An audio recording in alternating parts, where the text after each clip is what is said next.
Sorry, I didn't have time to go shower. Heather, I'm right. How are you? Nice to meet you. I told him he's on the wrong end because we're all. Yeah, That's your life, right? viewership went up all of a sudden.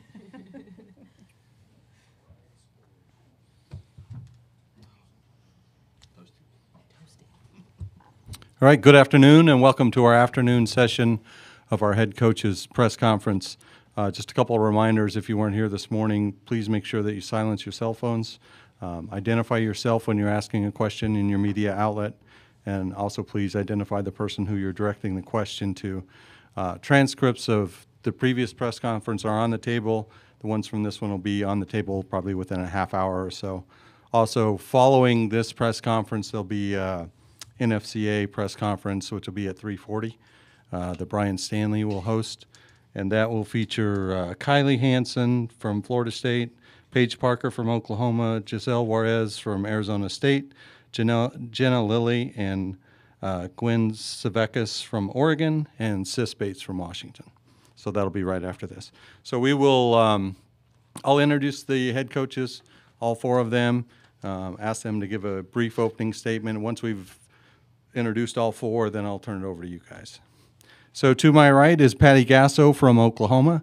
She is in her 24th season at OU. This is their 12th Women's College World Series appearance and their third straight Women's College World Series. And they also obviously have won the last two championships.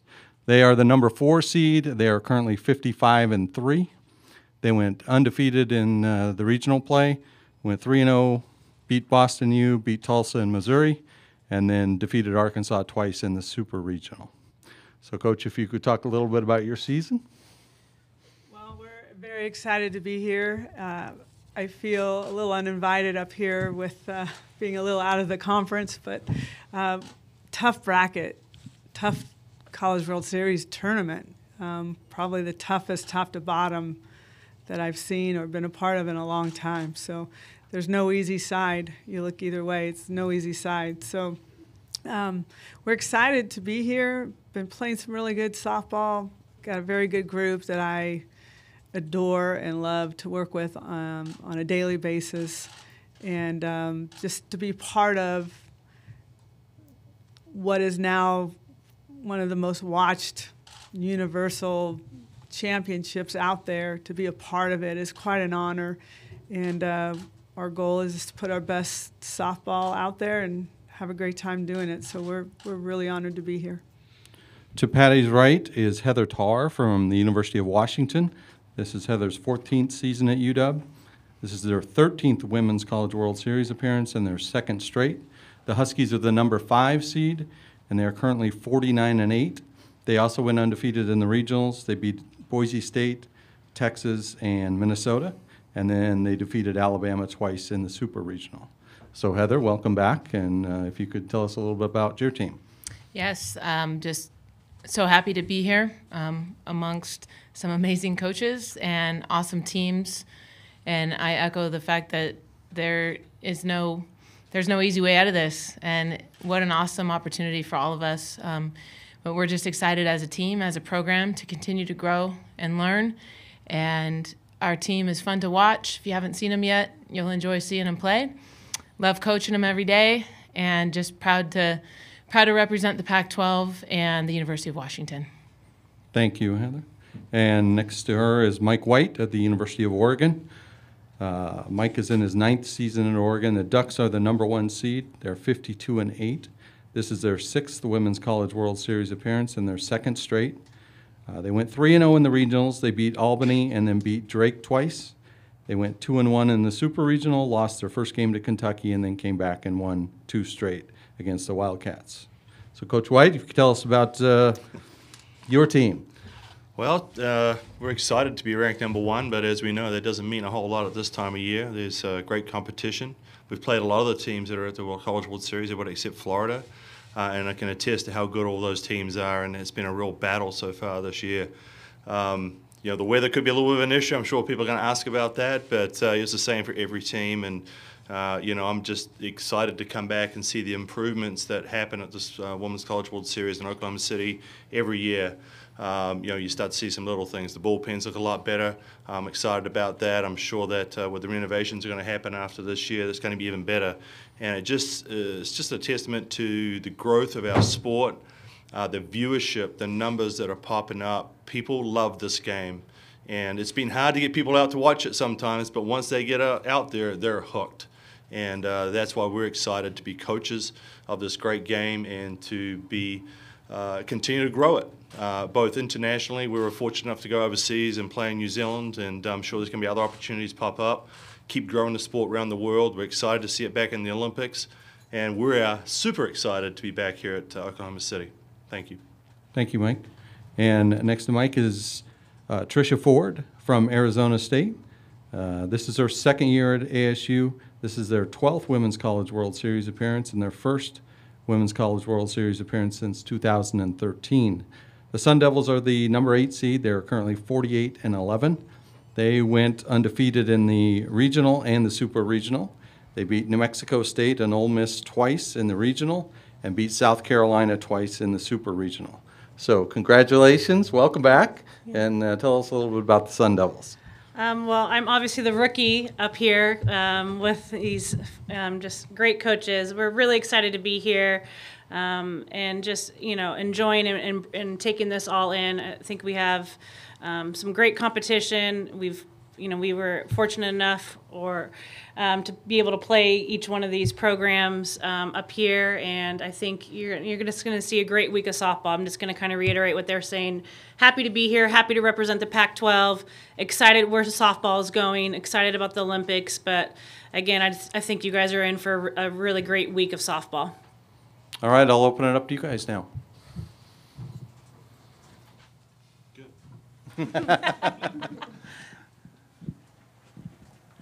Michael Kennedy, UConn Review. Coach Gassel, can you just talk about just the journey this year that your Sooners have made just to get back here, especially being marked as the 2-time defending champions? I think the key is not feeling like you're marked. We don't think that way. We don't play that way because there's a lot of teams out there that could say just through tradition that they have that X on their back. But we just try to go out and give it our best every day, and we've had some highs and lows. One of the biggest eye-openers was actually playing in Oregon and how impressed I was by their fan base. And it's a very difficult place to play, and their team was very good. And we took a journey there, and we learned a lot about what we needed to do to get better. So what we try to do, and I'm sure all of these coaches would say the same thing, is throughout the year checking in and saying we're not as good as we think we are, and we find out quickly that we're not. And we learned a valuable lesson there and tried to build off of it and playing some good ball right now. But it's a veteran team, and I think it's made my life a little bit easy. Cliff Brunn, Associated Press. This is for Coach Gasso. With Jocelyn, there's people that hit for power, but you don't generally get them hitting over 400. How has she been able to do that, especially being a freshman, having that kind of an eye? I think she just has a real good eye. She works diligently on her craft, and practices hard, works extra, loves to get as much live as she can. She's a learner. She absorbs. She makes adjustments. She makes changes. But she is, more than anything, just a competitor. When she puts her mind to something, you can't stop her. And I've not seen a freshman with such goal-oriented and hitting those goals like they're nothing. So she's a special athlete. Joey Helmer, OUinsider.com. For all four of you, obviously you were tested in the previous rounds, but all of you were able to make it through as top 8 seeds. What do you think that says about what you guys have been able to do? Patty, can we start with you, and then we'll just move down the line there? You mean explain it a little bit better for me. In terms of being top 8 seeds, obviously the parity of sport is great, but you guys were able to make it through as all being favorites. Well, I think it says something to home field advantage. As I was saying about any of these programs, you go play a home field advantage, including ours. We have an advantage. The fan base now is coming out, and they're very vocal, and they get into what's going on, and it makes a big difference, especially when you're facing programs that maybe have not been in those kinds of settings. But home is where most of us all play our best, and I think fans have a lot to do with that. Heather? I would just say that in general, the sport's growing and there is parity, and you can't take pitches off. And if you do, then the person that comes into your home field can make you pay. And you really got to be on your game. You have to be playing well at the right time. You have to have all components of your game working well for you, your pitching, your defense, your hitting. And I would say for us, that's where we're at today. And you learn throughout your seasons, and I think our conferences help us get to the point where we can play at our best at these times of years. Mike, you obviously had the situation where you dropped your opener against Kentucky and then came back. I was just going to say that. I think we were the only one to lose actually at home, but it is difficult. We know this. Whenever we go on the road, it's always difficult to beat a team or in a series or a sweep. It's extremely tough, and it's getting more so. But our fan base has grown. When I first got the program, it was 300 people at the games, and now we average over 2,200, and often 25, 22 is a sellout, and we had several sellouts. So it really helps our game. It lifts our athletes. We felt the support of the crowd. No one walked out. No one left. When we were down, I think it was maybe 4 runs or so. Nobody left. Everyone stayed there. And you feel that. And our athletes are special. They want to play. They want to represent. And if you want to be the best, you got to go out and get up off the canvas and take another shot. And that's what we did. Tricia? I would say we were never warm and fuzzy about any game. So I think it worked out in our favor. But I think all of us up here would tell you that each game was very, very difficult. And I think, speaking from our perspective, I think our conference really prepared us for this. Our fans were fantastic, but each weekend we were playing Oregon, Washington, UCLA. We're fortunate, and some might say unfortunate, but I think we're fortunate that we get to each week play really high caliber games, and so you are prepared when you get into postseason, which is one of the reasons why I think one of the reasons why I came to ASU is that you get to prepare every single weekend. John McKelvey with the Norman Transcript. I have a question for Coach Gassel and Coach Tarr, and if Coach White wants to jump in, he can too. Patty, what does it mean to have Paige Parker going into this World Series, especially considering that she has 8 World Series victories? And then Coach Tarr and Coach White, you guys have faced her on this stage. What's that like? I don't know.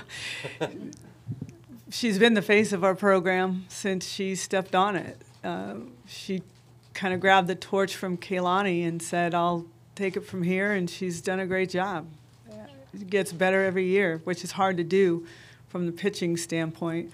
She's had her ups and downs, but she always bounces back, and she's always very good on the big stage.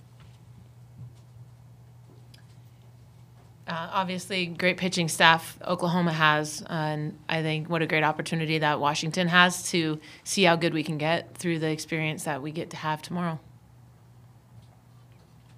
Obviously, as a head coach, you want consistency out of your pitching, and she's consistency. She's a model of it. She's always wants the ball. She wants to get out there. She's a competitor, and that's what you got to be. That's obviously, a luxury having to play with Oklahoma behind you. You got some great players behind you, and that certainly helps. But like Coach Gasto said, she's the face right now, and she's doing a great job. She took over from Ricketts. Jacob under newsok.com. Question for Patty. Leah is kind of she's had a big season for you. How has she solidified everything behind the plate? I think any coach would tell you that what makes a good pitcher is a great catcher. And they're the assistant coaches that make the pitchers look so good. just like our assistants make us look so good. She is a fighter. She's been beat up pretty good this season, catching quite a bit. But she's a gamer. She loves the game. She loves to play. She's very smart in the way she goes about things. But the pitchers wouldn't want to throw it at anybody else, and I think that's probably the biggest compliment she could ever get. For Coach Gasso, Coach, all of you coaches have talked about the importance of atmosphere and environment, and the OU fan base has had a tendency to pick up little symbols for you guys throughout the course of the season. Now that it'll be under a national spotlight, what's the relevance of the Rally Twizzlers for your team? I have no idea. I don't know. I don't know. I have read a little bit about it, but I don't ever see it. So I think somebody was swinging a Twizzler around, and we got a hit, so give me another one. And I think that's how it started. We're making them a lot of money, apparently. But quite honestly, I don't even see it. It's so far away from what I'm trying to get into that I'm the wrong person to ask, I think. Coach Ford, can you talk about just the changes that you've instilled in the program since you first took over that allowed the Sun Devils to get it back here? Yeah, I mean, I think, I don't know that there's, a secret formula. I know that, we work, and just as much as, these people up here work. I think for us it was creating an environment where they could be pushed but loved at the same time, creating a standard. And that's not just on the field, it's off the field. And I'm, really big on how you, go to class, how do you treat other people, please and thank you. I mean, little things, but I think a lot of what we do up here is parenting and managing 18 to 22-year-olds, which I think is difficult. And but we get to be a part of their lives during a very influential time, and hopefully, you always keep those bonds. So I think for me, it's giving them some love when they need love, but also, being that stronghold and letting them know what the standard is and what the expectations are. And, I'm a big believer that everything has a consequence, good or bad. And I think it's important for them to understand what that is. And, you put in the work, the game knows. You don't put in the work, the game knows. And so just kind of instilling the same things that I would say that these programs have done year in and year out. This is for Coach Casta, Sam Gannon from Fox 25. I wanted to ask you about your coaching staff and obviously the importance of them to what you've been able to accomplish here. Obviously, your son growing up within the program, and then Coach Lombardi has been here now, I think this is her 21st season. Just how special is that to have those two a part of this staff? Well, Coach Lombardi was a player for me. When I first came to OU, she was a junior college transfer, and a skinny, scrawny, tough little catcher who demanded things from her pitchers. And I thought, this is going to be a really good coach one day. And obviously, she's one of the best pitching coaches in the country.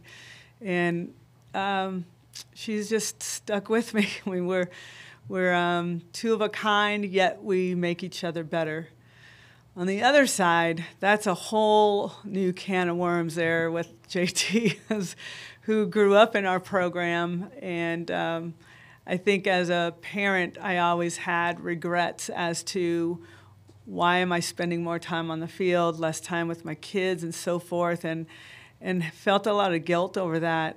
And to see my career come full circle with him in it by my side is pretty unbelievable, and he's doing just a tremendous job. Do we get after each other? 100%.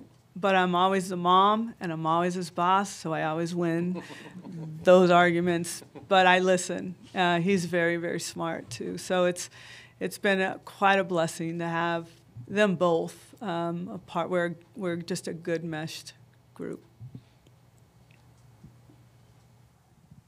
Yeah, Cliff Brunn, Associated Press. This is for Coach White and Coach Tarr. I noticed, I was looking at the standings, and Washington was 4th in the Pac-12, but 5th overall in the seedings, which is just mind-blowing to me. Is this a unique year, a special year in the Pac-12, and just what was it like getting through it over the course of the season? Heather, you want to start with that, please? Sure. Well, some parts were really fun, and some parts were really hard. And it's an environment like this where if you're playing well, things are going good.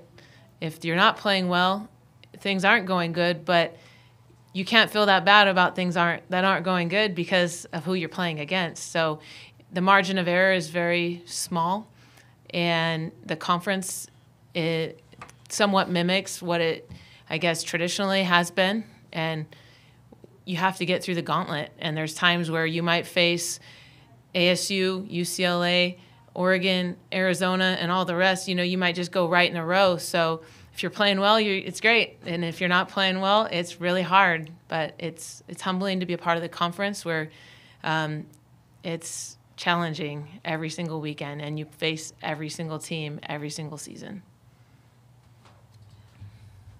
Well, I think it's something that hasn't happened overnight. It just didn't happen that the four Pac-12 teams turned up here. It was something we identified several years ago at the Pac-12 meetings that we needed to get better as a conference and individually as teams. And I think you started to see that. We started to see it 2 years ago. Last year, stronger. This year was the strongest, and several of us said that. This is the strongest Pac-12 conference we've had in quite a while. And that does help us prepare, just like Coach Ford said. Certainly helps prepare us. Now, whether it's going to turn into a championship, I don't know.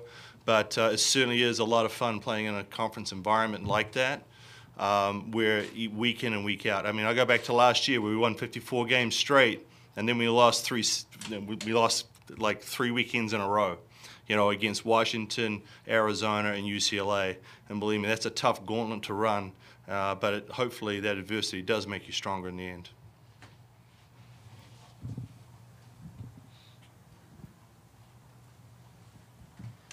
Hi, Katie Barnes for ESPNW. This is for Coach Tar. How are you feeling at this moment about Tara Novella's health, and how important is having her available to your success as a team? Yeah, Taryn's been a huge part of our program ever since she stepped foot on campus, and she's gone through a little bit of stuff this year, but fortunately for us, she hasn't had to pitch, and it's been nice to be able to give her the rest that she's needed to have her ready at this point in time. I mean, it could have hurt us big time, maybe not even getting out of the regional or not finishing at least strong the last weekend in conference, but she's ready. She pitched last weekend. She threw a shutout, and lucky us. Coach Ford, for those, especially fans who are going to be here who've never seen your Sun Devils play, how would you just describe your style, the team style, and what they can people can expect to see? I would say that we kind of, surprised a lot of people, I think, this year. I think we have, great pitching. Our defense has been really solid, and we've been able to get a big hit when we needed a big hit. I think we're scrappy. I think we don't go away, and I hope that kind of continues. We just fight. We just keep fighting, each pitch, and really just – I would just say tough and gritty.